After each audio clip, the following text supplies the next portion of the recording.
Сега тоа е променето. Сега дури и наши изведувачи млади прават музика исклучиво на српски јазик. Значи на српско-хрватски, затоа што тоа ќе го слушал цел регион, па и Македонија. Јас Млади тоа луѓе? па да. Имаш тима во Македонија.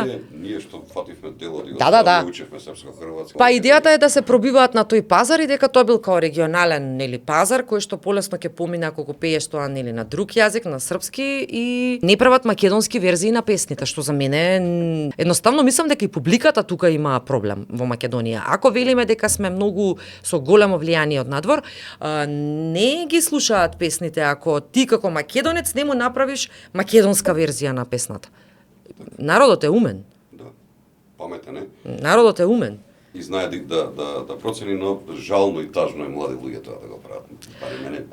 Тоа е последица на влијание што многу долго време трае, Александар. Значи ние мораме да го намалиме и да го прекинеме тоа. Мислам, ако сакаме да си го задржиме јазикот,